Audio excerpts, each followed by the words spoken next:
What's up, everyone? In today's episode, I get a chance to sit down and talk to Nicole Alexis. We get a chance to talk about her new EP, Mirrors and Smoke, out everywhere April 17th. We also get a chance to talk about music production, photography, gaming, and we let the squirrel moments run wild. But before we get into it, if you like the content, consider subscribing to myself, Drop Click Images, to Rock DNA Magazine, and Nicole Alexis. And without any further ado, let the squirrel moments fly. All right. We are live. How's it going, Nicole?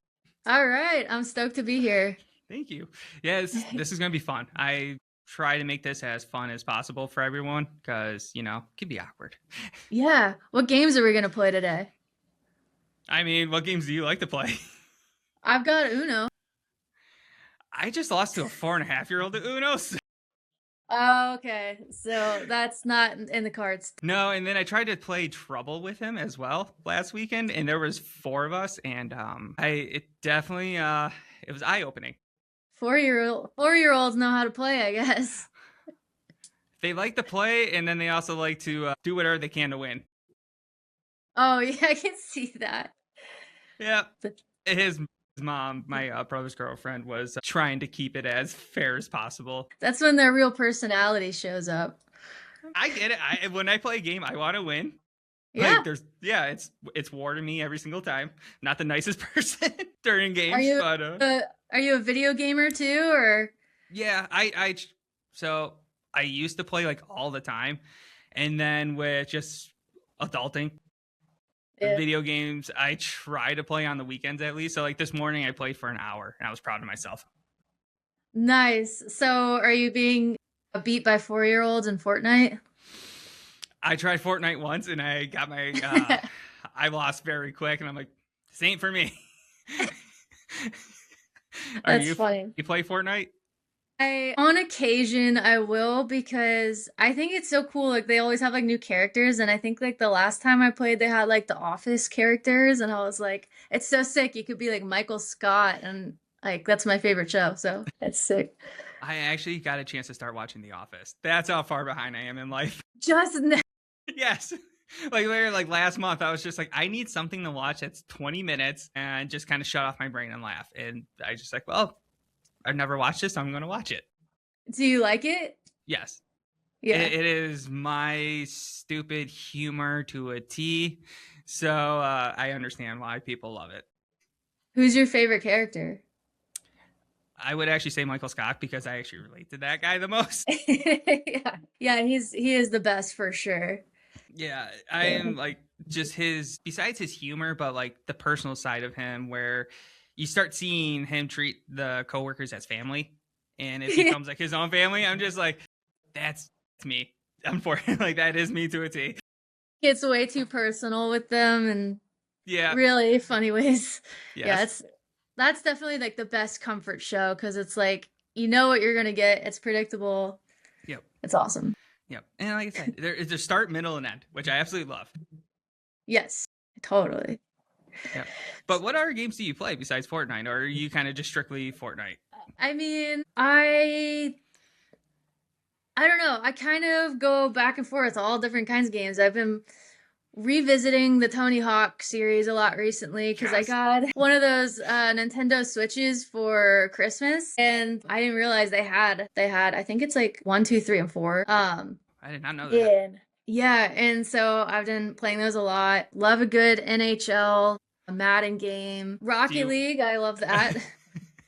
I tried Rocket League. I got way too invested with Rocket League, and there was in like COVID time. Yeah, it was during COVID, but also it definitely knew how to push my buttons.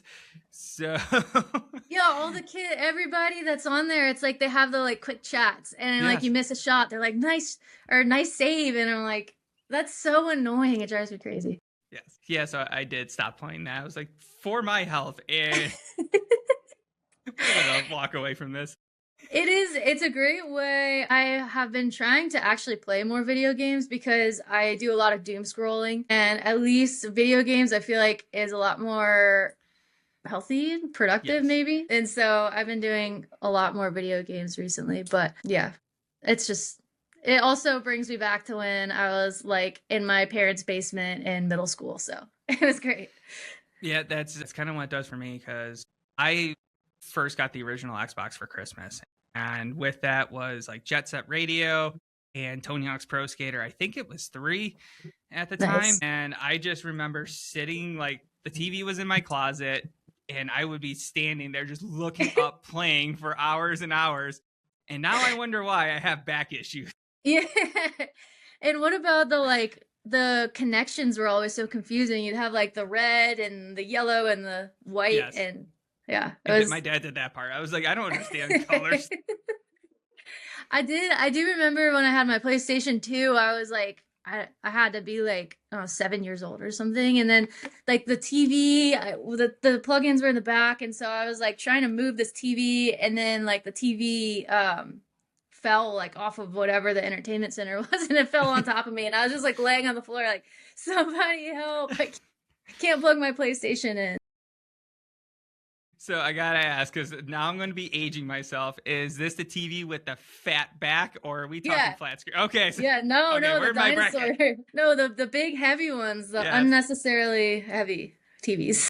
yes, Yeah. because my first TV in my bedroom was with the dinosaur back, and it was the first quote unquote flat screen TV. Yeah. Yeah, that's so funny. But yeah, I still try to play video games at least once a week for a couple hours. I'm actually playing Batman Arkham Knight because I just need something again to just shut off my brain with a Yeah. decent story. And yeah, I was playing Baldur's Gate 3 and then also Kingdom Come Deliverance 2, but it was just so much brain cells that need to be put into it. And I was just like, I can't do this after working all day. Like my brain's just not doing it. That's how I felt about like I tried like that cyberpunk game and it was just like too much thinking and like too many rules and I'm like this I don't know, I'm just gonna stick with Tony Hawk. It's predictable. Yes. But yeah. Oh yes. I'm like, and also please remaster like Tony Hawk's Underground, Yeah. American Wasteland. Like, give me all of those, like, or at least just put them on newer consoles somehow. I just want to relive my childhood with those games. Yeah. And And the soundtracks are unbelievable. Yes, that is literally like my gateway into music was Tony Hawk's Pro Skater, Yeah. and also NHL back in the day when it was heavier music. Yeah. Um oh, what's that one? NHL. I'm trying to think of the theme song. I can't remember. I can't remember the name Was of it that for the song, but PS? I think the Xbox, but I mean, I'm sure it was also on PS. Was it like NHL '99 Ah, with Collective Soul as the opening? no, I actually don't Damn. think I know that one. I didn't know that they had Collective Soul in NHL. That's pretty sick. Yeah, it was NHL '99. That was like, so I got the Xbox. My brother got a PlayStation, I think a year or two prior. And that was also one of the games where I played hockey growing up. So, of course, my parents Oh, got NHL nice. '99. And that I just vividly remember Collective Soul. I wish I could remember the song. I know the like album artwork is from that era, late '90s. But that was the intro to it, and I was just so hyped. I'm like, I want to go. I want to, yeah, I want to play hockey forever because of this song. That's sick. I wanted to play hockey. I grew up in Atlanta and we didn't have too many snow days or really any but I went to an ice rink one time and there were like a group playing hockey, but there was no like girl hockey league, so I would have had to play with a bunch of guys and I didn't want to get hurt, so I didn't do it. But hockey's so cool. Yes, it is my favorite sport. I played for 13 years. I am unfortunately a Buffalo Sabres fan. If you know anything about hockey, the last 14 years has been utter hell for a Sabres fan, where like it was to the point where I would watch about the first month of hockey and then shut it off until playoffs because they were just that bad. But this year, they're going to make playoffs. If they win one more game, get 2 more points, they're in playoffs. That's how I feel about my Saints. The Yes. NFL. I'm also a Bills fan, so like we also had 17 years of hell, but at least we partied. You got pretty close. Yeah, This I year. mean, I don't remember the 4 Super Bowl runs. I was I think 0, 1, 2, and 3 at the time. Like, it was during my way too early years, but I just remember the 17-year drought where when I used to drink and party, that was like, hey, let's go to a Bills game, get there at 7 in the morning, even though the game's at 1, 3, or 4, whatever, and you just drink all day. Yeah, hey, I mean that's. I mean, we're Buffalo's a special breed. If you know anything about our fan base, we jump through tables. That's what I've heard. My bass player is from Buffalo, and he tells me some crazy stories about just like playing in the scene too. Yes. Up there. So you're a wild crowd. Yes. Yeah, we are a special breed of stupid. I wonder and why. I'm proud to be that special breed of stupid, but yeah, there's a lot of stupidity at shows. That's funny. I'll have to go. I've never been to Buffalo, New York, but I will have to make a trip. Yes. And then we also have, when you do go, you got to eat chicken wings, you got to get a stinger sub, beef on whack. Like, those are the 3 things I highly recommend you eating. None of it's healthy for you. What's the stinger sub? A stinger sub is steak and chicken fingers together on a sub. You can't beat that. No, it sounds is unbelievable. It is the best thing to eat after a show. And the best part is that there is a place that makes it right on our nightclub strip called Chippewa. And there's 3 venues that are on that same block of Chippewa. So like within a walking distance, you can get that right after a show. So they crush it at 2 a.m. Yes. Nice. I mean, I'm not out till 2 a.m. anymore. I am like 10:30 is like, we're good. Like, for any shows, please end by 10:30. My back and my body will appreciate this afterwards.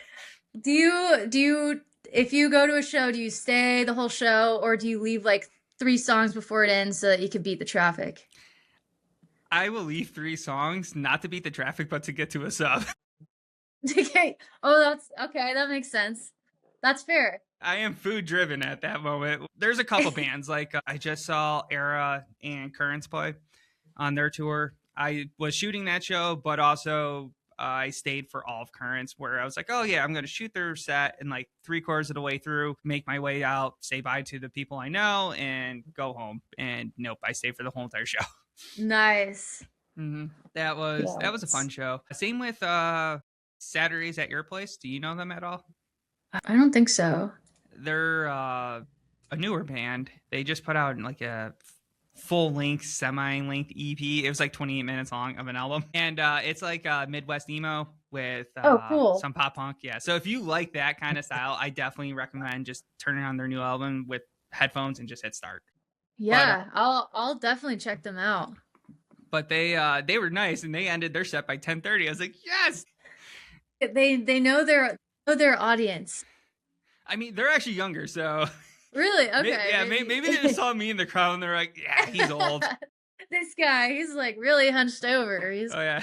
Got back. He's there with the camera. He's just like this, sleeping on the wall. That's funny. Well, welcome to Squirrel Moments for the podcast is what I call this at times. We could just talk about video games and food all day, and that sounds fun. I can't. I love eating and I love cooking, so I'm that person that will just talk food all day. It's not that hard for me. Have you been to Nashville? I have not. I actually have. My dad's best friend lives in Nashville, Scott McGee, and I want to go out there because I want to spend a weekend with him and just have him take me all over the place in Nashville. The food scene here is pretty legit, I think. Like, I'm not a super foodie. Like, I kind of like feel like I eat to survive. Because I don't know, I enjoy food, but I'm never like I really have to have like a pizza tonight. I don't know, but like the food scene here has definitely kind of made me like a little bit more like, oh, maybe I do want to have like sushi tonight at this like cool restaurant. And like there's just so much opening here from New York and Chicago and stuff, and I think it's a really cool food scene. Awesome. So yeah, if you get a chance, you would enjoy the food here. Is there any places that you recommend? Oh gosh. Not trying to put you on the spot. It's like The question's like, okay, what are your favorite restaurants? What are your favorite bands? What are your favorite TV shows? Those are the hardest, and I don't know why, but yeah, I mean, there's so many spots over in East Nashville. We have a lot of coffee shops that are really good. A bunch of new like Italian spots that are really good too. There's this one place down the street where you cut the pizza with scissors. With And scissors? I thought that was kind of cool. I haven't seen that before.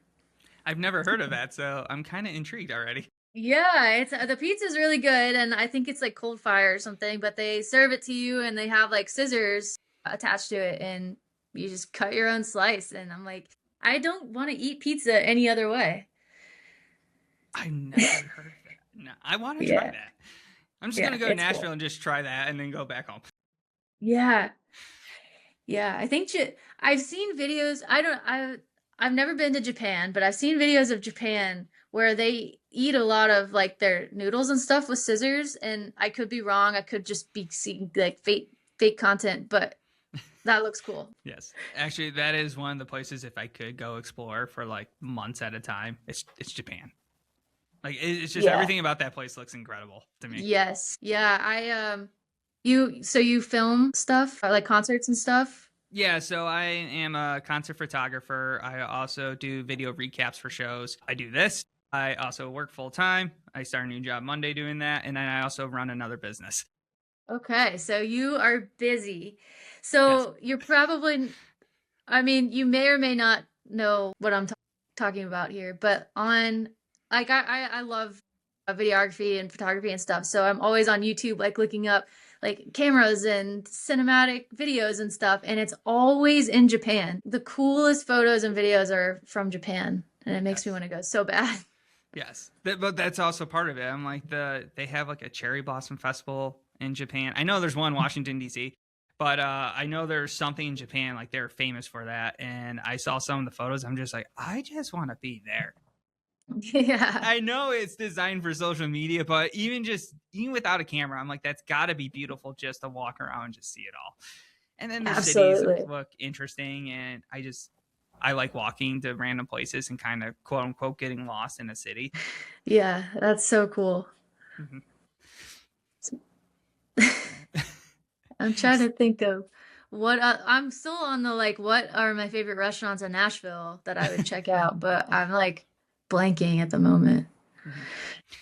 Yep, you got all like the rest of this podcast to figure that Yeah, out.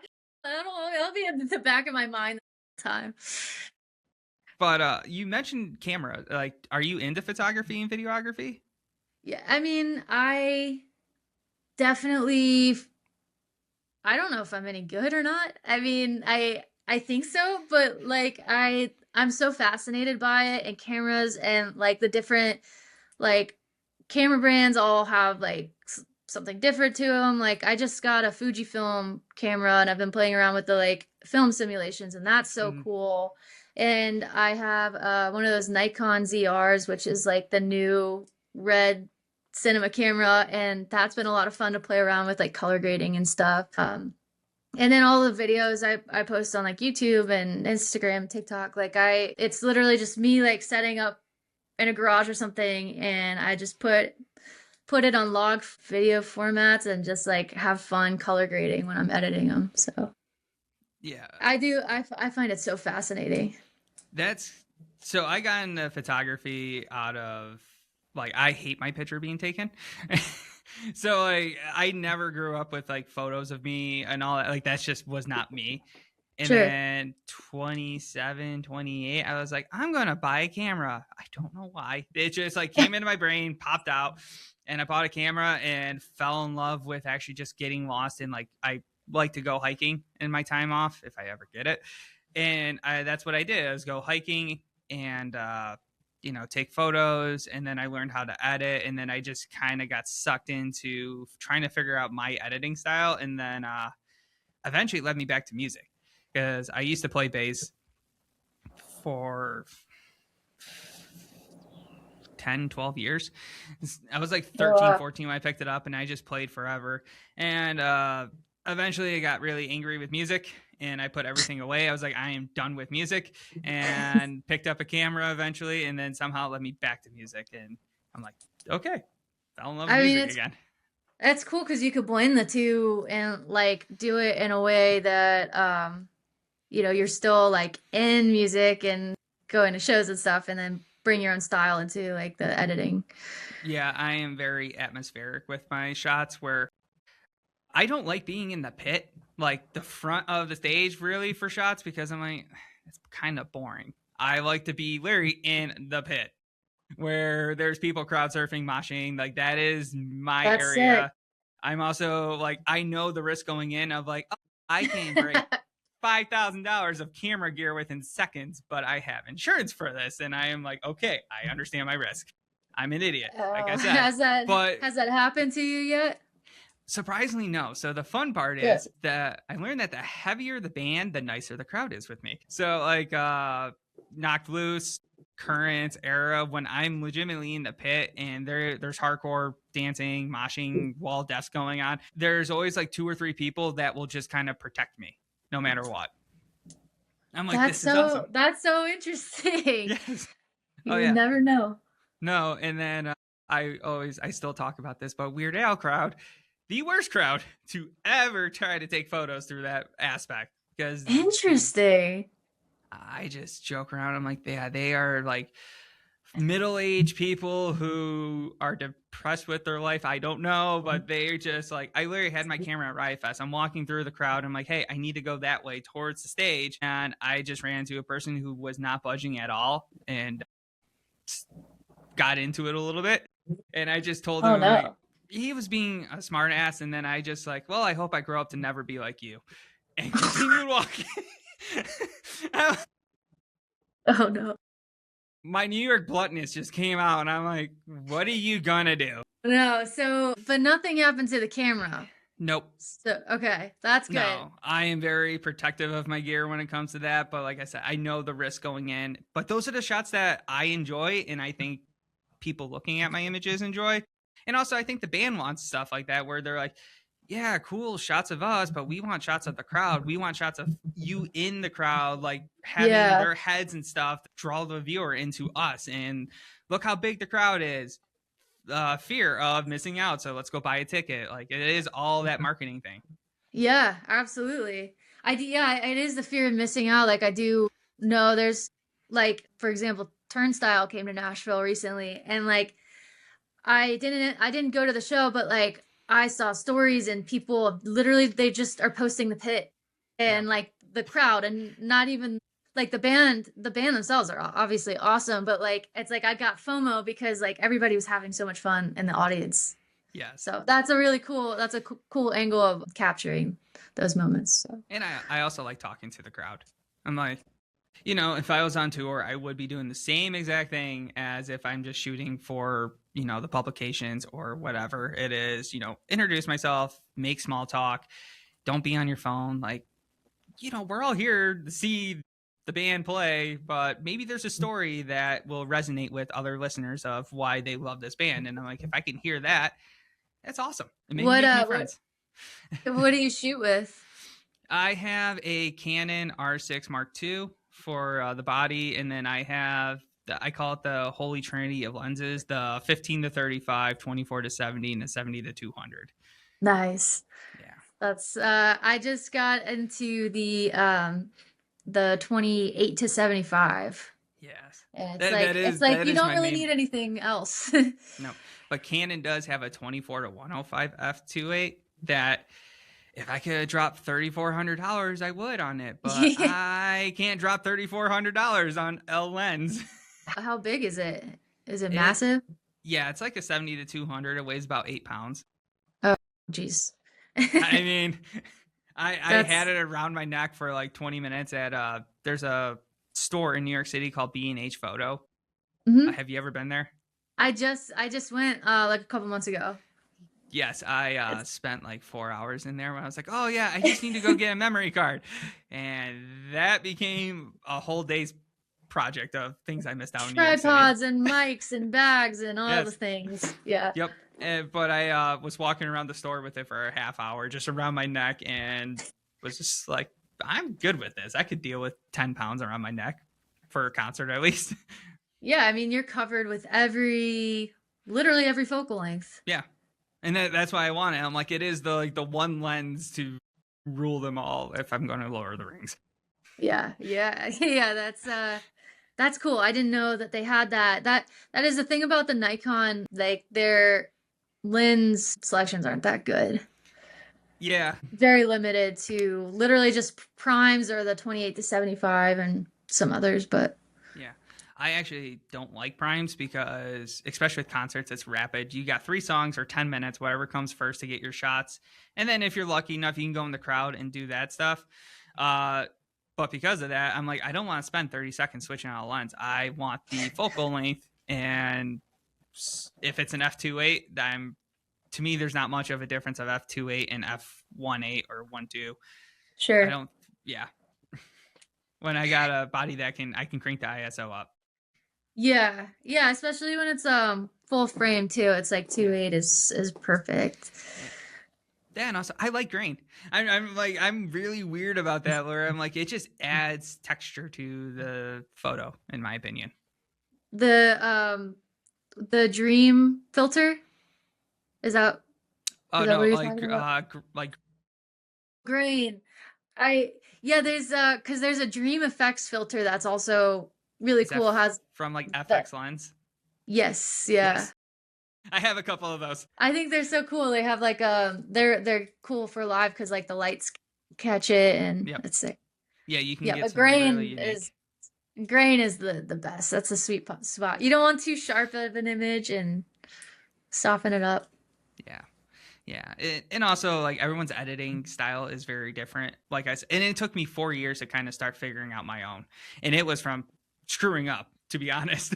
Yeah, I do. That is, yeah, that's the best way to like actually find your style is do things that you Yeah, don't like. that was it. I was just like, well, here's a photo that could look cool, but like one of my favorite photos, it was a total mistake where I took the shot, and as I was taking the shot, the singer was on the barricade singing up with his mic, and behind him was another photographer with his flash. As soon as I took the shot, he took the shot with his flash, and it was just a complete whiteout of a shot. And I'm like, there's not much I can do with this.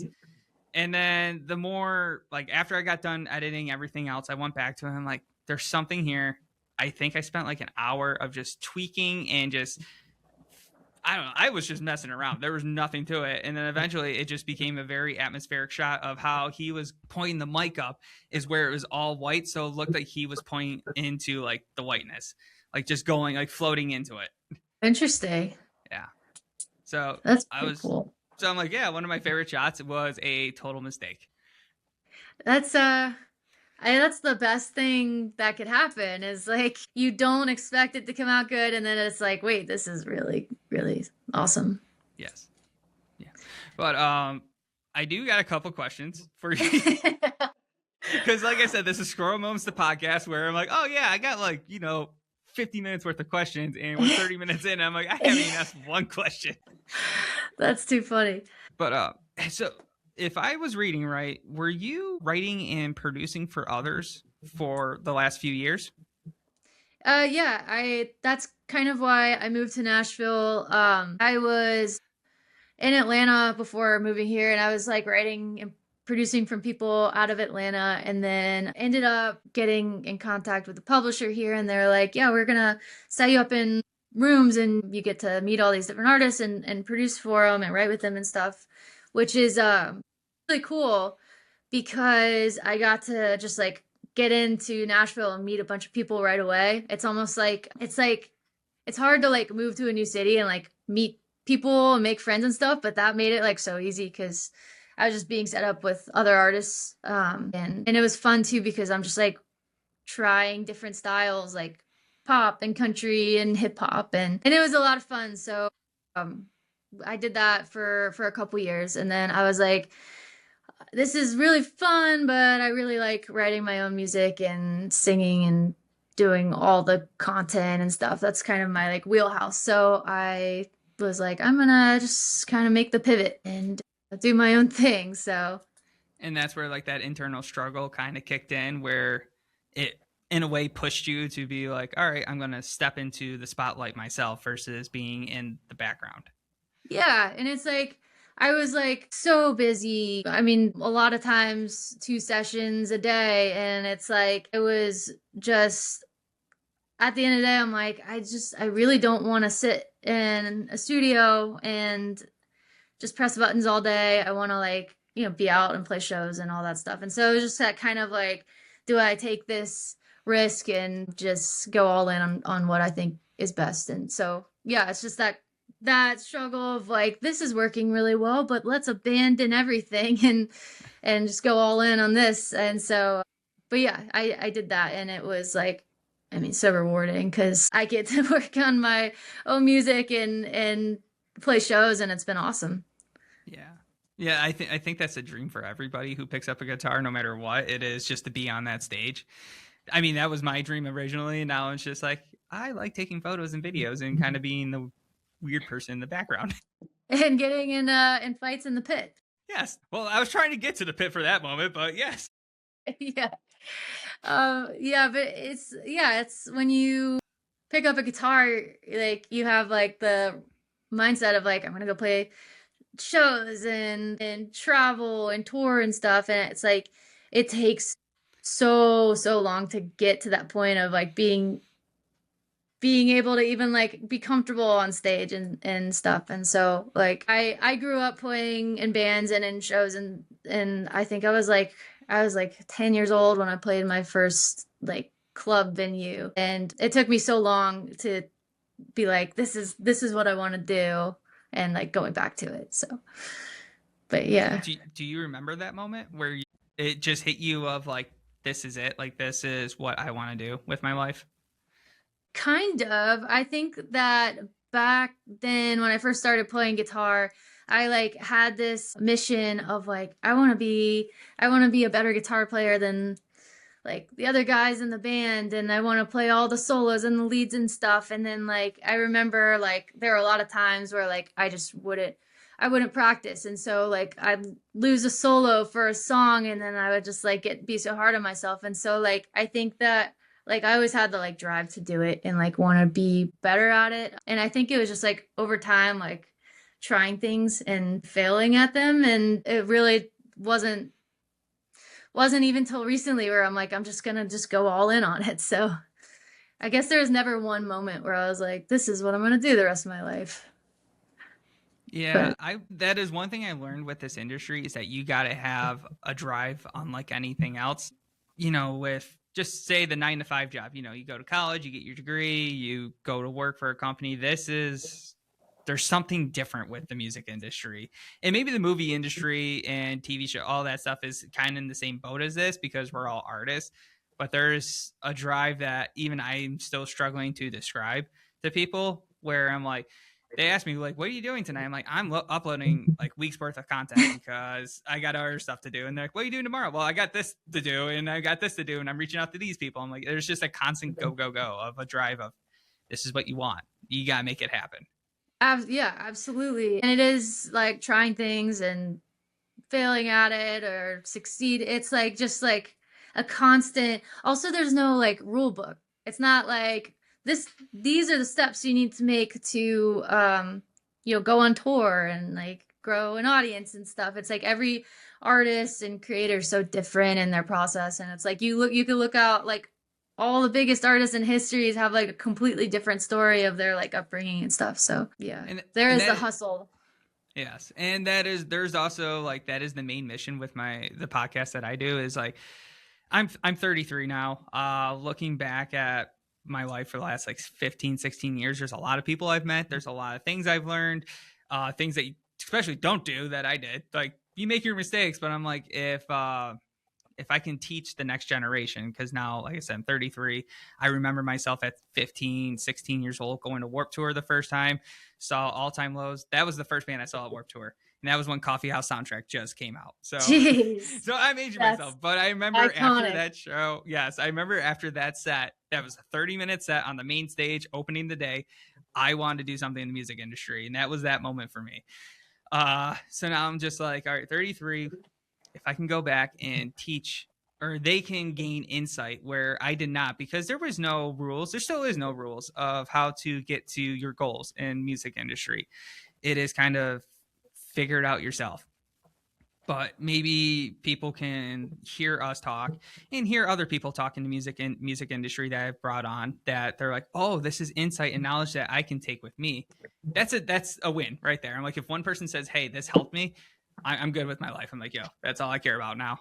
Yeah, no, it's awesome. And it's like all the people you meet too during that time, like, they come and go, and, people will promise you the world and not deliver, or they will, the opposite. And it's like, just staying true to who you are, what you want to create, and like all the be yourself and stuff is like actually like really all that it is at the end of the day. If you're like doing what you want to do, you're going to create the art that like is the most like personal to you. So but yeah, it's awesome you're doing all these different outlets too, because like it is like it's got to be pretty cool to have so many different like creative avenues to explore.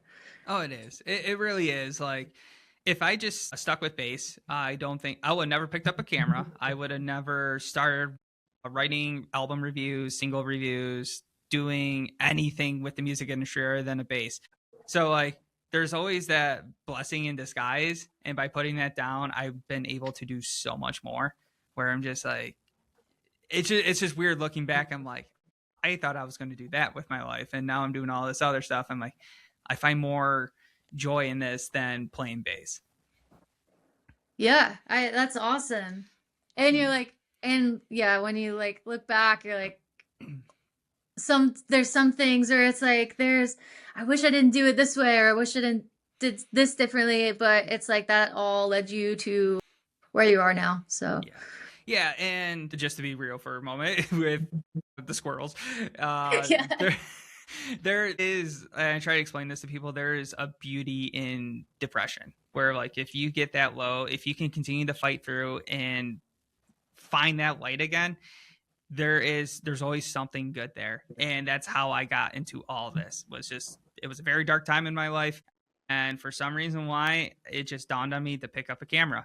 And since then, like, things have turned around. I was like, this has been amazing, and it would not have happened if I didn't go through some tough times. Sure. Yeah. And I feel No, like I a think lot of musicians relate to that, where it's like some of the best work comes from like some really tough times with artists. yeah. Like when you're in those tough times too, it's like you're kind of it's not like you're like looking for something to bring you back or make you happy or anything. You just kind of end up gravitating back towards like what is going to kind of help you pull you out of that. Yeah. And yeah, I definitely feel like some of my best and most like real songs are written during those periods, just where I'm like, I just have to say this, and it's gonna be awkward to share people, but it is what it is. And also, it's got to be like a sense of relief, because once you release it, it goes out to the world, and people can relate to it, and then they probably message you being like, thank you for writing this, I've been feeling like this. And that's got to feel something incredible at times. Yeah, it's definitely it definitely puts things into perspective, because I definitely feel a little like when I'm releasing some of the songs that are like a little bit more personal, I'm like a little nervous about it. I don't know if like people also feel the same way, but then like when I post it and people are like kind of giving me their stories, I'm like, okay, that's good to know that I'm not like alone. And then like other people could also, read into the stories and feel the same way. So it's such a cool thing. I can say you're definitely not alone. I've learned that too. And yeah, and because realistic, like when I started Drop Click Images, I did not want my face on the name or the brand. Like I just wanted people to look at my images, and that was a couple years ago. And then slowly but surely, with doing reviews, and I'm just like, for some reason, why I spoke into existence of, hey, I kind of want to do a podcast. I want to put my face out there, and I think that's part of it's because I've grown up enough where I'm like, I don't care in a way what people think of me. If you want to talk negative, be my guest. Like I don't care. Like it's not going to truly affect me at all. At the end of the day, I'm still going to sleep with my cats. Like like that is it. It is such a thing. Like the older you get, like the more you're like, like it really doesn't matter what other people say. Like yeah, it's like even if you like lose friends or you don't talk to people that you talked to like a year ago for whatever reason, it's like it's okay. Life goes on. Yep. So yeah, but Yep. I feel And that. trying to explain that to like 16, 18-year-old us in general, like people in general, where it's like it's the end of the world and like it's not. It may feel like Yeah. it's the end of the world, but it's not. Like you're gonna wake up Yeah. tomorrow, it's gonna be okay. You got this. Well, and I keep seeing it's like a TikTok trend or something where it's like the older you get, the more you become who you were like when you're in like middle school or whatever you were back before like high school. It's like I was like truly like emo pop punk, like that was like my favorite thing when I was like in middle school, and then like when I was in like high school and to college, I was like just started like I felt like I had to be more like just fit in with other people, and so I just kind of like started listening to music that I wouldn't normally listen to, and then like so the older I got, the more I'm like I'm gonna go back to who I was back before all that. Yeah, I could actually see that. I don't think I had that issue. I've I'm an old soul.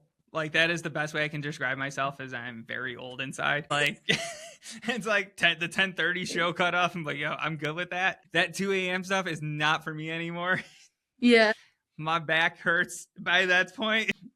But yeah, I'm just like I I don't remember much of high school. Like it was not like the best times, which I don't know many people who like think back on high school. I'm like, that was my highlight in life. I'm like, yee guy, buddy.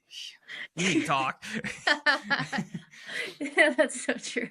But even in high school, I was still listening to who was it? I mean, there's Rise Against, there was Under Oath.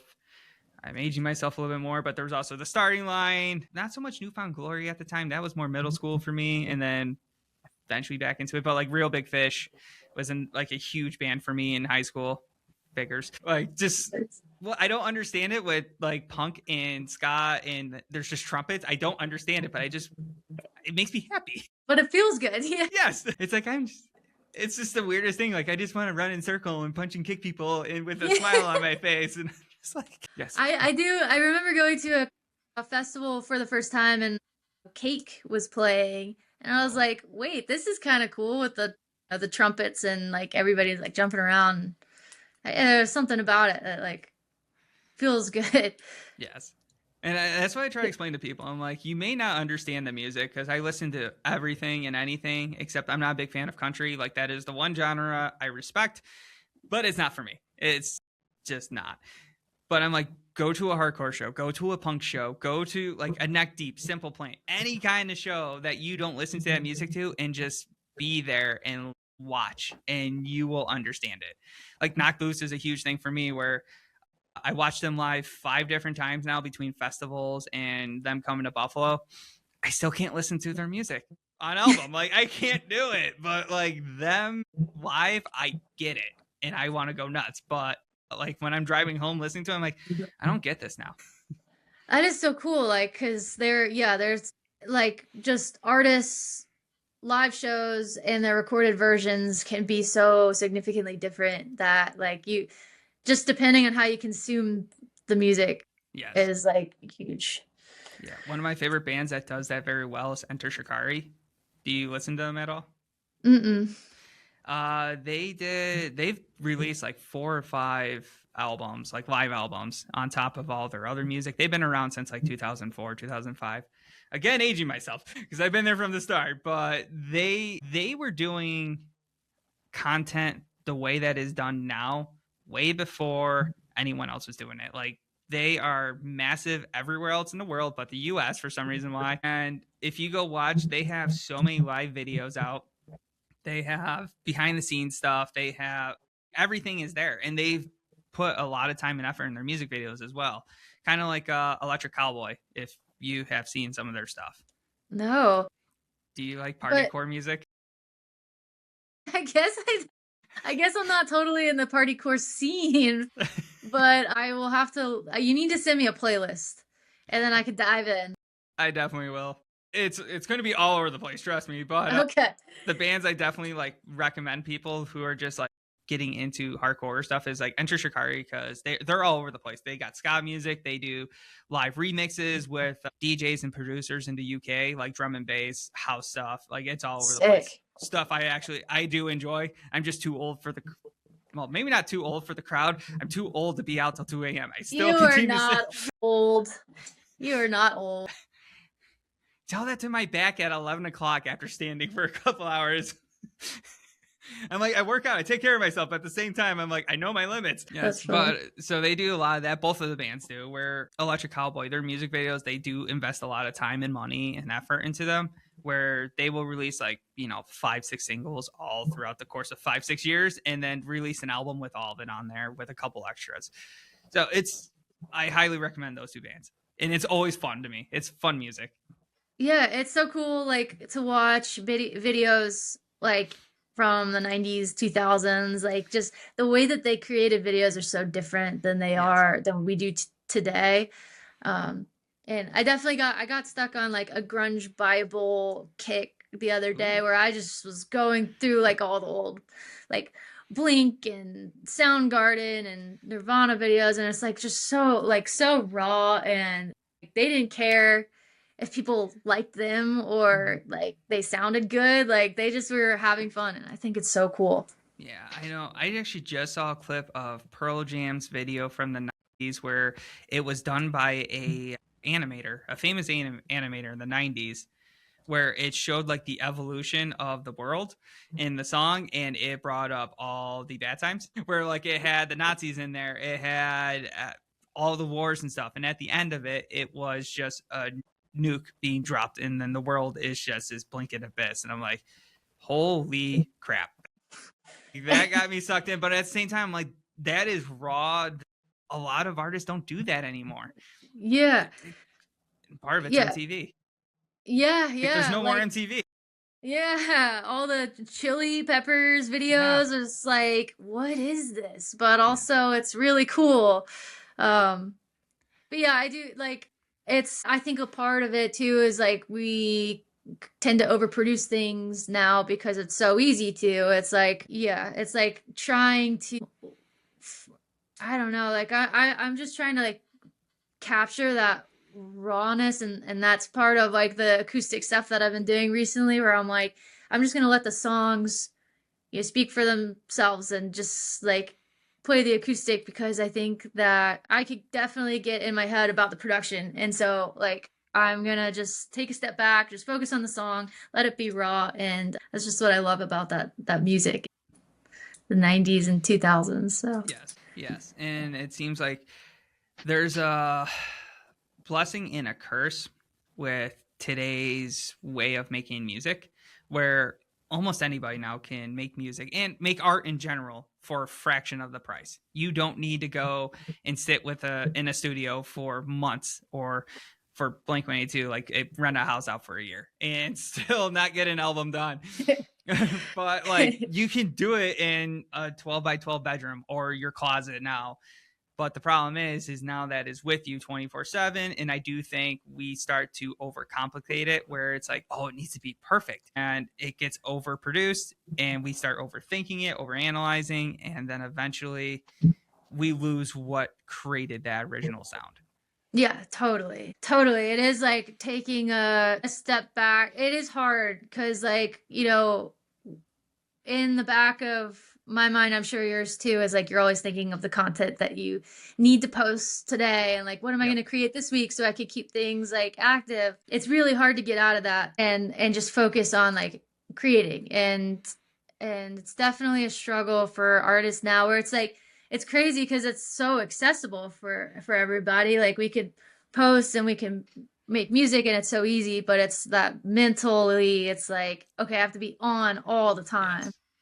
Yes. And then that brings up my question of, how do you like shut it off? How do you decompress from having that creative mind, the marketing mind, like all of that out there with music? Because there's always got to be stuff that like you got to be able to shut off and go do that. It just shuts off your brain. You get to enjoy life without that stress for a few minutes. That video games, kind of like I said earlier, like I've been doom scrolling so much, and like it's so bad too because I'm like when I'm scrolling, I'm like, this idea was cool, that idea was cool, and like it's like yeah, you're always like trying to think of like how you could optimize things and stuff. So yeah, I've been playing video games, and then I've been trying to like read more, journal more, like all that. I'm not very good at it because I can't sit still. I feel that. Something, it's something. So I try to read. Yeah, I get like 2 paragraphs in and that's it. It's just it's not my it, thing. It's and well, then I you go back to you're like get 2 paragraphs in, you're like, what did I just read? I have to go yes. back and read it again. Yes. Or I just start falling asleep. Like if I'm up and I can't fall asleep at night, I will find a book. Like, I don't think even I have one in my house, but I will go find one. I know there's a textbook from college somewhere in my house. Yeah. So I will go grab that and just within 5 minutes, I know I'm sleeping. I'm done. That's fair. That is fair. It's I've been like I've never in my entire life until like this past couple months, I never read a book from start to finish. And I just finished my first book like a couple months ago. Awesome. What It book? was like a serial killer, like just like super stressful, like dark book. And like I kind of wish I didn't read it because I was like, this is really scary. Now I'm going to be thinking about all these things. But it was so interesting. I actually finished it. So if you need a book, go for like the horror books because it's like it's captivating. I will definitely try that then because I've never read a horror book. I don't even remember the last book I tried to read. It just did not work. And then I started to find books on tape. Did like in school, like when a teacher would call on you to read, would It was you bad. It was bad. Was that terrifying? Oh yeah, it sucked. I was awkward as hell. I still am. I just embrace it now. But in high school, I was just like, please don't call on me. Please don't call on me. And then I still remember I was in 6th grade and this was Spanish class. And Spanish and me, like, it would go from here and that was it. Like, it would not come out of my mouth Yeah. or anything else. And the Spanish teacher called on me to start saying a couple of these things in Spanish. And I was just like, I'm not good at Spanish. And that was it. And the whole entire class laughed and I'm just like, oh. And then I got detention. No.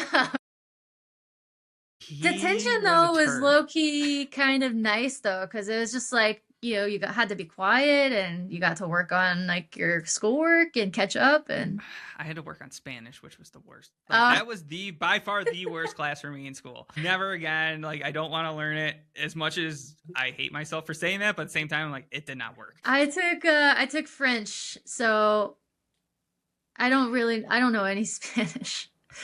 I can I do wish I oui. did. That's about it. Yeah. That's all I got. Yeah, I mean, I guess I don't know any French either, but like, yeah, we got to make you crepes passed. in class. Yes, I think I passed. Wait, Yeah. you got to make crepes?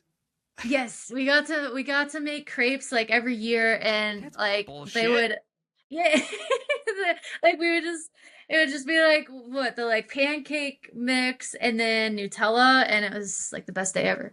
I'm just like, yo, if I gotta learn Spanish, you better teach me how to make Mexican food or something. Like, give me something out of this that I'm like, make me more captivated in this, not just like make me speak sentences that I don't understand. Crazy. Reading, getting called on to read though is like the most terrifying thing that could happen in school. Yes. And still to this day, I don't have any tips for kids on that one. I'm like, it's so awkward. I'm like, I know. There's no way around it. No, just do it. Try your best, I guess. It sucks. It's awkward. That's all I got. Maybe now they could have like AI chatbots like in like school. All you have to do is like kind of mouth the words and then you have like your phone reading it for you. That could be a if that is potential the case, invention. God damn it. We're gonna the wrong generation. God damn it. That'd be funny. But I do want to talk about your project, Mirrors and Smoke. I do want to talk about it a little bit because if I don't, I think certain people are going to be mad at me. We have too many squirrel moments, so. I told you, it's just Squirrel Moments, the podcast. You should rename it. Yes, but I don't think my publication would like me too much if I just call it Squirrel Moments, the podcast. Or I might not get any artists because they're just going to be like, what is this? I'm like, You gotta witness it. It's just chaos. Love it. Yes, it either get great content or it's just a shit show. But either way, you have fun. Yeah, that's all that matters. But with your new EP coming out April 17th, I think. Mm-hmm. First off, Yeah. congratulations. That's always Thank like you. a massive accomplishment for any artist to finish an EP or an album and have a release date and have it come out in like 2 weeks or 3 weeks. I don't know. Sometime in April 17th. Yeah, I don't. What month are we in now? I don't even know. I think April. Oh, we're in April now. Yes. The only reason why I know that is because yesterday was my last day at my other job. So, yeah, I It's a good clocked out. benchmark. Yes, I clocked out with my middle fingers up. Like I was done. I hope the security footage got that. Just to let you know, there's signs that say that there's cameras there. There's no camera, so there's no footage. But I want to talk a little bit because you explore relationships, especially with what's the first song called? Just a friend. Just a friend. Thank you. Like I knew it, I was like, I need to make a note of that because when we start talking, ADHD takes over, and I will forget. And yes, but I was listening to it multiple times, and I know it explores relationships. Was there a track on this EP that was very cathartic for you to write and produce yourself? Well, definitely a lot of them stem from just like personal experiences, whether it be myself or someone like, really close to me. And Don't Tell Me to Breathe definitely kind of kicked that off because that song for me, like if we're talking about ADHD, I just kind of realized recently that that has been a big problem for me in my whole life. And it took me so long to kind of figure out, why. And so that song, it kind of stemmed from just like this frustration with myself where I'm like I could do so many things and I want to do this and I want to produce for other people. I want to play drums. I want to write music and stuff. And I just get so like I want to do all these things and then suddenly everything crashes and I'm like overwhelmed and like literally somebody texting me will just make me spiral. So I wrote this song just like out of pure frustration and literally just being like, don't tell me to breathe. I'm okay. Like, just let me calm down and then I'll come back to it. And so that song for sure was like a moment where I was like, I just want to write songs that are super personal to me because other people could, like we were talking about earlier, like could relate to those stories and situations. So that song was really one of those. And then there's another song on there called Runner. And that just comes from like a really, really, really bad relationship of a family member. And I won't tell the full story, but it was definitely something where it did not end well. And it was just a story that I've carried with me my entire life. And I had to like kind of write about it in the most real way. So, and I hope a lot of people can relate to it too. Yeah, that's actually incredible. I can't wait to hear that. I know that had to be like a release for you after you were done with it. Like you cross the T's, dot the I's on everything. It's fully done. Like that just had to be a weight off your shoulders of like better. Yeah, it's definitely a form of therapy, I guess. It's like instead of like talking to someone, I'm just gonna write it, and whether or not people do relate to it or they do like it, like it's just kind of for me. And if other people enjoy it, great. If not, then it's okay. And I'm also very much the same way with that, where I'm like, all right, instead of talking, like I grew up writing lyrics just for myself. Like there was stuff that it was just, all right, this is what's going on in my brain. I'm going to write it out. And kind of just, I feel better once it's done. And I still do that to this day at 33. I'm just like, yeah, I'm going to go do this. So Yeah. I'm very similar to that where I'm like, I'm just going to go write. And whatever happens, happens. Yeah, it's just it's a way of like processing whatever's going on at the time. It's also, yeah, it's like a timeline of your life too. It's like if you look back at all the things that you've written, whether lyrics or journaling or whatever it is, and like you kind of can put yourself back into the place of where you were at that time. I think it's so cool. And then I also want to bring up the visual identity with your music videos because they are all beautifully simple. Thanks. So I love it because instead of like, don't get me wrong, I love complex music videos that tell a story in its way. But with your music, it's raw, it's personal, and with just the simplicity of your videos, I get to focus on your style of playing, your lyrical delivery, the lyrics themselves. It is a beautiful thing to just be like that. But Thank you. who's come up with that concept? Well, I really, it's out of just kind of necessity. I'm literally showing up to these places alone. And so I just, kind of all I could do is set the camera on a tripod and hit record. So, yeah, it's all necessity, I guess, and what I could do within what I have. And I think it has become a really cool thing because then I've been able to kind of showcase the songs and be simple with the arrangements and stuff. And a big part of that too is like trying to say a lot with a little. And I do feel like visuals kind of help portray the emotion of whatever the song is. And so I try and just put that. Also, if I do videos down here in my basement, I get too distracted with things. I'm like, oh, I need to film a video. Oh, but the drum set's right here. And then, so at least if I go somewhere to film, it keeps me focused on it. No, I'm very much the same. When I sent out the link to Becky like an hour before this all started, I literally wrote to her, I'm like, you can hop on whenever. You're just going to literally see me listening to screamy music, and just squirrel moments are going to happen because like this literally takes like 10 minutes to set up, but it takes me an hour when I'm listening to music, and my cat is stupid.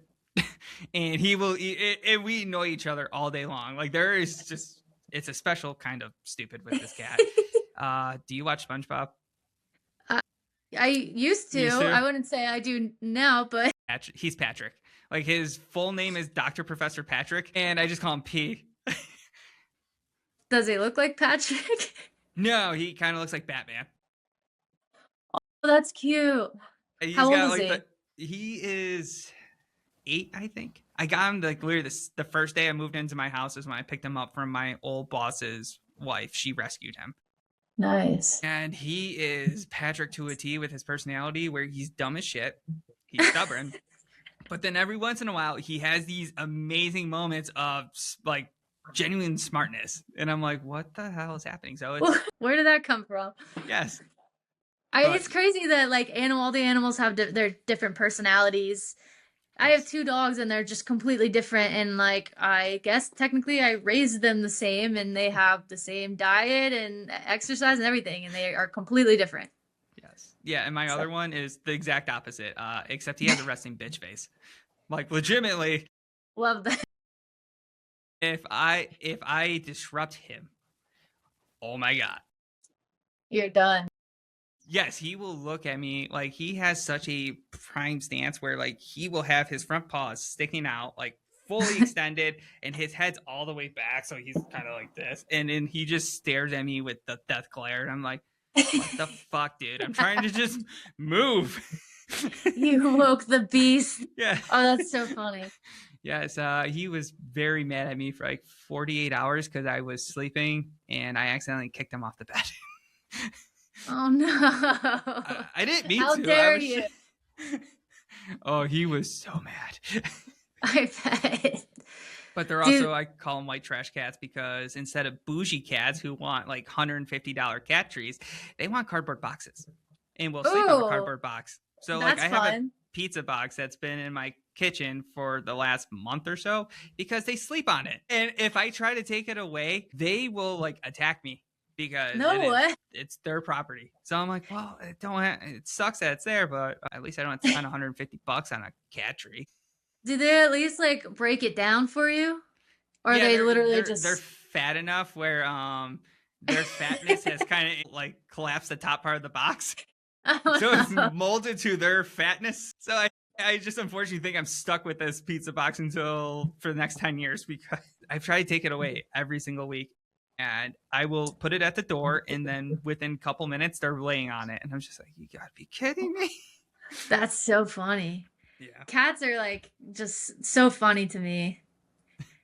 I've never owned one. I'm kind of scared of them. I say don't be. There's I mean, I've had cats and dogs growing up, and I have cats because my life is chaotic and I can't take care of a dog like how you need to. So I Yeah. got these two turds, and but at the end of the day, they will jump and snuggle next to you all night long for the most part. 3 a.m. is a different story. Uh, That is true. That is absolutely true. But like they are both more like dogs than most cats because my cat P, Dr. Professor Patrick, was raised by purebred pit bulls for his first 6 months of life before I took over. So, Jeez. So so he's he, legit a dog. yes, he is more of a dog than a cat. I think that's where the stubbornness comes into play. But That's funny. yeah, at the end of the day, like when I wake up, they're literally just like right next to me, just staring at me, like feed me. Can But you like if how long can you leave them without having to like I guess I can I leave don't them know, like like if you go all on vacation. Oh, I can leave them all day. And I can have literally anytime I go on vacation, my parents, one of them will just stop on over for like 5 minutes to feed the fish, check their food bowls, and make sure that there's water for them, and that's it. They got That's easy. toys. Yes. Like it is super easy. It's not like they need to go outside for a walk. They're terrified of outside. It's great. They have their toys. They got litter boxes, so they're good. They are very easy to take care of. It would be nice to be a cat sometimes. You just like kind of Oh, I would love it. I get to eat whenever and then sleep and not have to yeah. worry about working out or anything else. I'm just like, yeah, I'm just going to sleep or I'm just going to go swap my owner because why the hell not? Yeah. That's that'd be funny. The dogs, my dogs are just they're doodles and they're just like psychotic. I'll take them for a walk and they'll like try and like attack any other dog that comes near them. And I'm like, this is why we don't go on walks. So too much. Yes. But I do have a good question. Squirrel moments. Yes. Squirrel moments. All right. Back on track. If someone listens to your music, especially the new EP for the first time, what do you hope that they feel?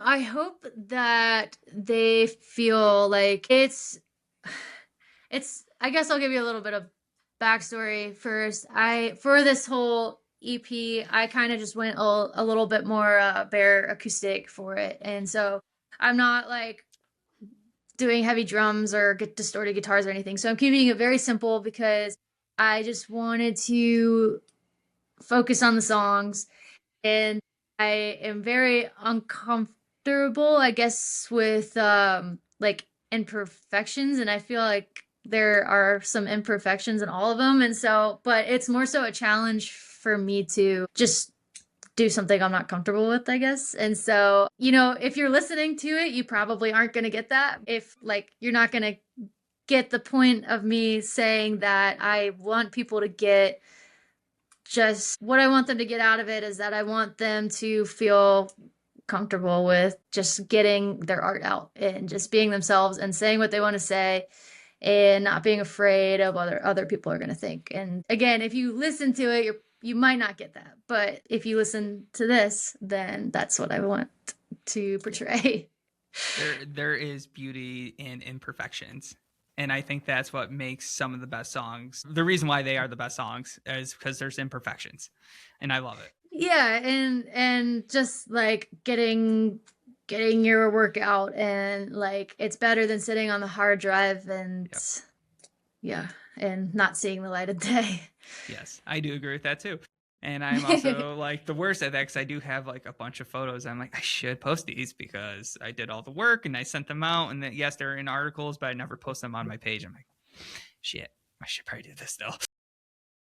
Then it becomes too long because like a year goes by, you're like, oh, I never posted that. Yeah, it's only been like 6 months, but yeah, we're getting there. But I do want to ask, is there like the biggest reality check in the music industry so far for you? Has there been one? Oh yeah, the music industry is really, really hard because a lot of people overpromise and underdeliver. Like I've been told no so many times. I've Yes. had people like try and offer the world and then, nothing comes to fruition. So like the biggest reality is literally just that like every man for themselves. It's like you can make friends and you could, write with other people and collaborate with other people. And that's all really important. But when it comes to like the business side of things, like you have to be so like you have to know the business, I think. Like do some research, know the numbers, like reality check is just that like nobody's going to come save you. And it's all up to you. So That's it's true. still up That is, yes, that I is mean perfect.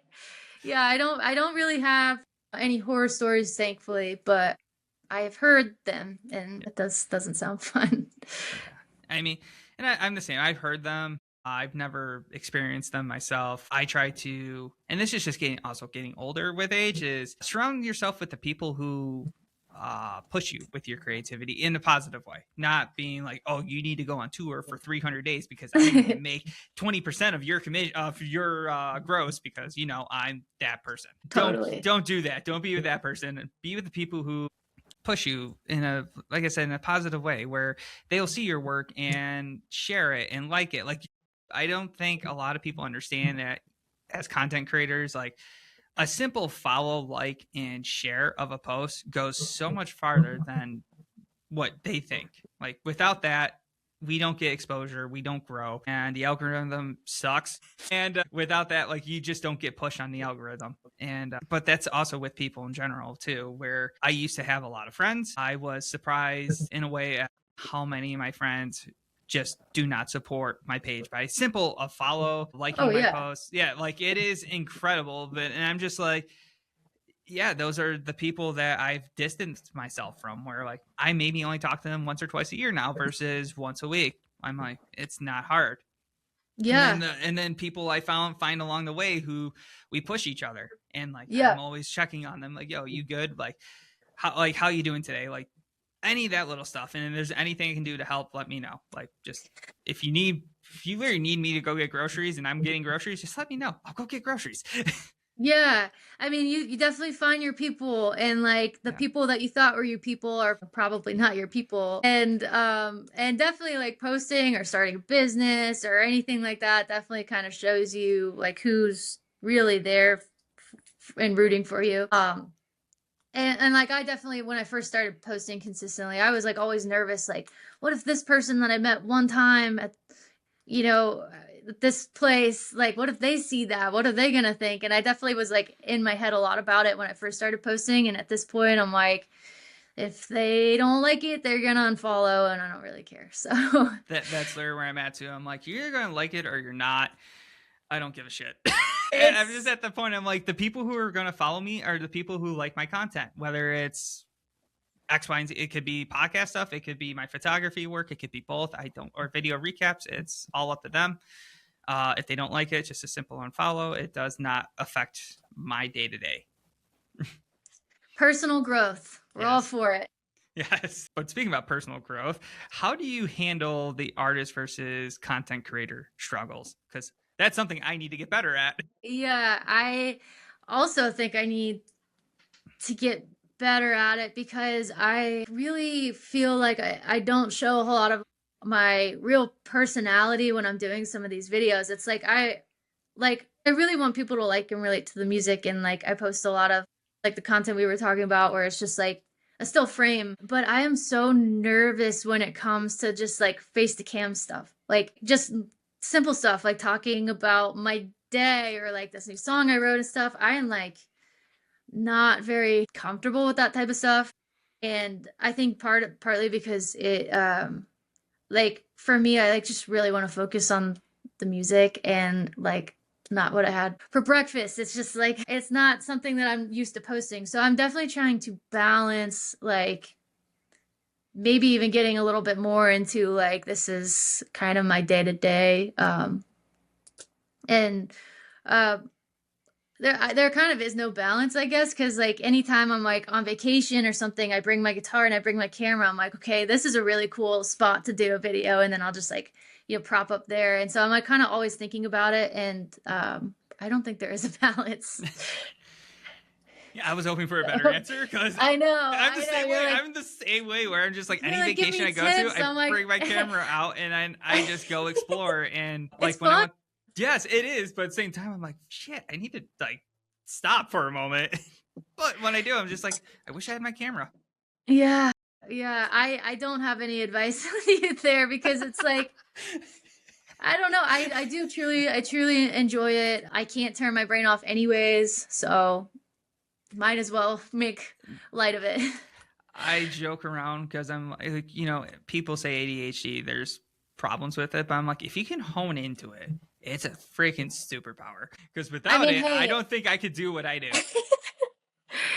if you are really interested, if you really needed to know anything about like car tires, like I probably know everything about car tires because one day I just went on a like hyperfixation. Like that is the cool thing about it, I guess, is like I feel like you get really hyperfixated on like one thing and then you know a lot about the one thing, but is it And then you relevant? forget I about, don't yeah, know. you forget about what you're supposed to do all day. And like, Yeah. shit.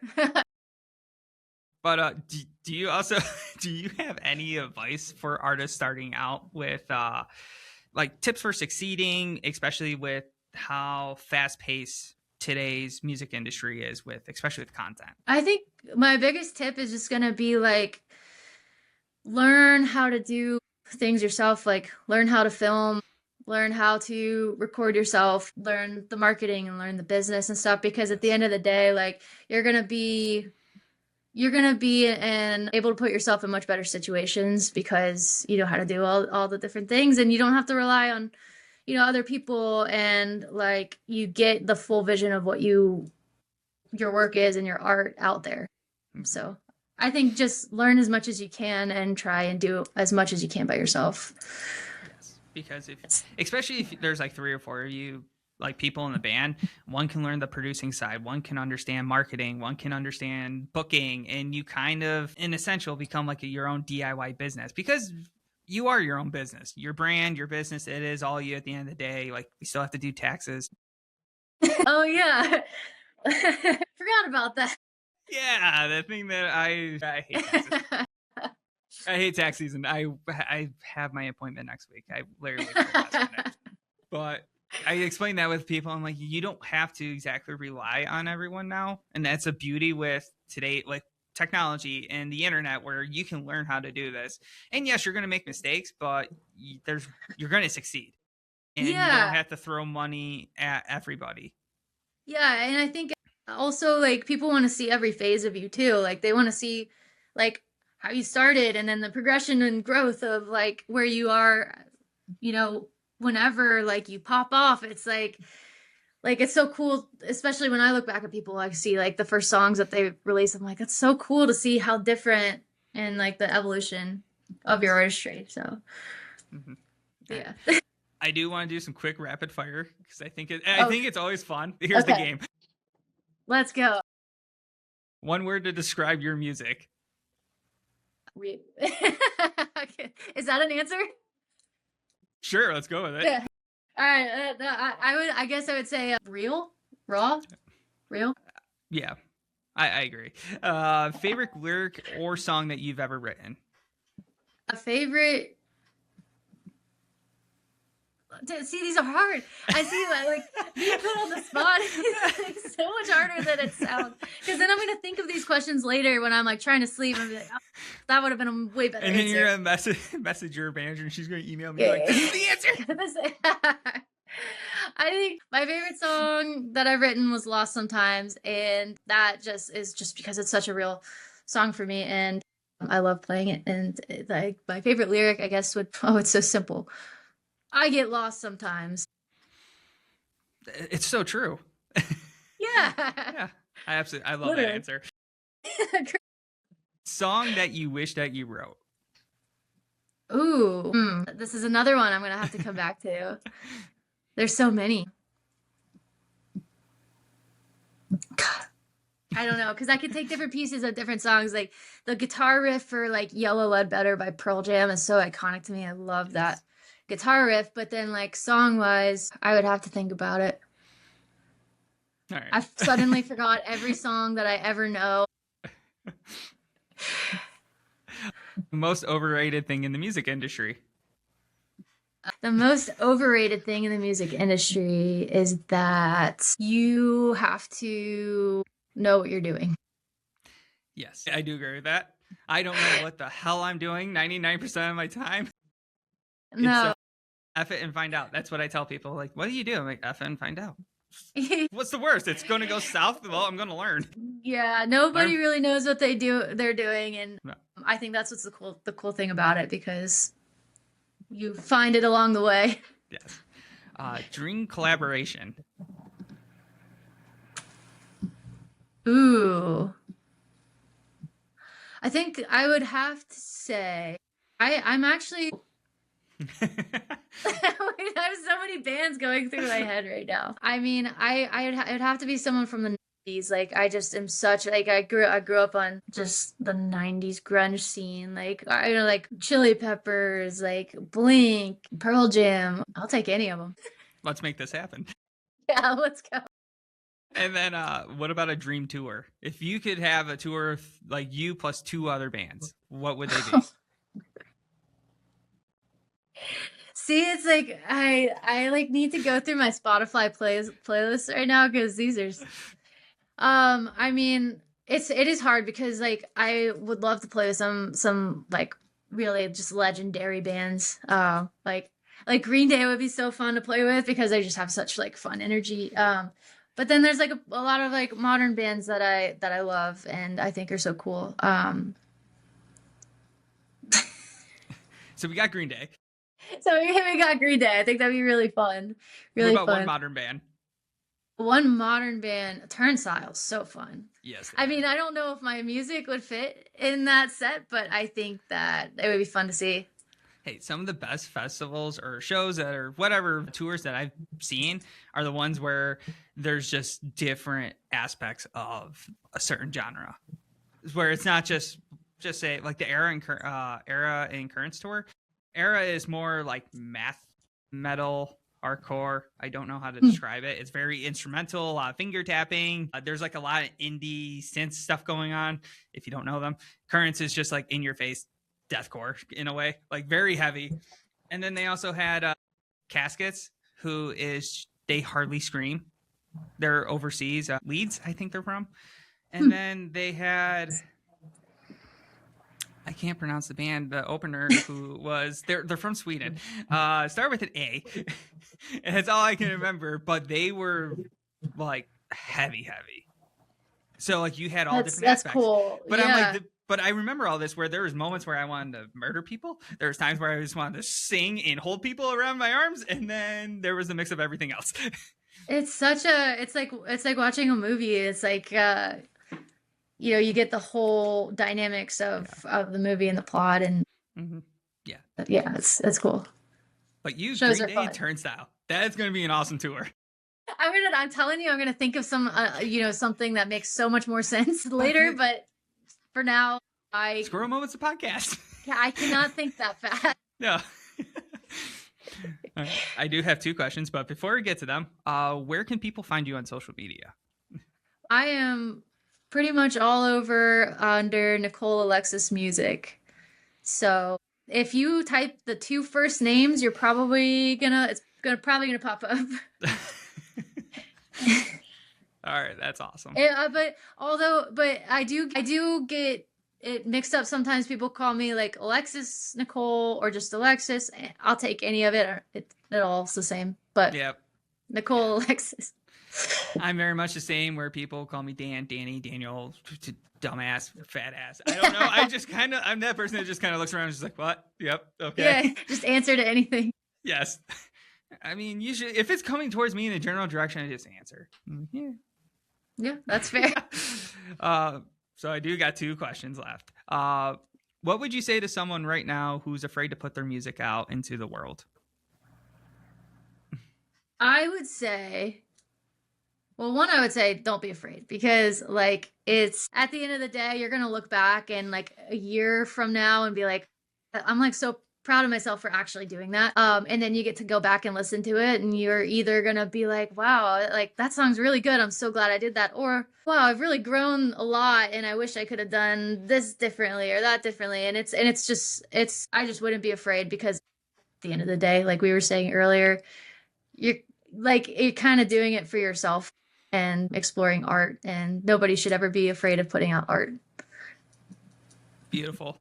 And then it really is. It's perfect. Like, amazing. Yes, because I'm the same way. I just tell people, just release it. What's the worst? Like, what, people are not going to like it? There's always going to be somebody that's going to like it and somebody that's not. Simple as that.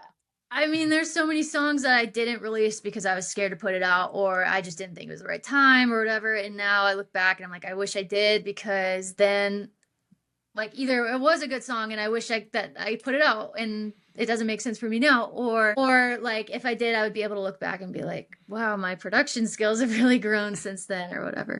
And then the final question is, if you can go back and talk to that version of yourself when you first started writing music, what would you tell her now? I would say don't be afraid of what people are going to think of like your lyrical content. Like I was so afraid to say certain things that were so real at the time, and like I would try and like dance around an idea, but like sometimes I think it's better if you just say like exactly what you're thinking in that moment and not try and like put fluff into it. And so I would just say like continue to be real and just keep writing, even if the song is horrible, just still write it, and then you have that song forever. That's awesome. That's awesome. Like, I got nothing. Like, that's perfect. Okay, good. All right, Nicole. I would tell myself so many things, but I mean, I'll stick with that. I mean, I would do the same. Trust me. There's a lot of things I would tell myself, but at the same time, like, I learned from those mistakes, and what better way to learn by messing up yourself? Yes, totally. Yep. And I will always say, well, you learn from your mistakes. If you continue doing them, that's just a habit. Like, yeah. Good. All right, Nicole, this has been awesome. Thank you so much. Everyone, go follow her, please. Let's go. And I can't wait till your album comes out April 17th, correct? Yep. Yeah. Yes. Good memory. Squirrel Moments podcast. I have a hard time sometimes. I'm like, wait, is it a Friday or a Thursday? I was off of work for 2 weeks and I didn't know what day it was, and I didn't know the time change happened. That's how bad it was. It was a full week, and I was just like, it's light out at 7:00. What time? That's disorienting. I mean, it was a full, like, I had off for 2 weeks where I didn't care about, like, there was no set agenda. So I woke up whenever, which was still 7:00. And I just did whatever. So, like, wake up, stretch, go play video games for an hour, and then kind of do whatever I felt like doing for the rest of the day. But because of that, in no real schedule or agenda, I did not know the time change happened until it was 7:00. And I'm like, it's still light. What is happening? I'm so confused. That is very disorienting. I could see that being like, just wait, like such a weird change up of like your day to day. Yes, it was great. I'm not going to lie. Yeah, I mean, I'm sure that sounds amazing. Everyone, go follow her. And, thank you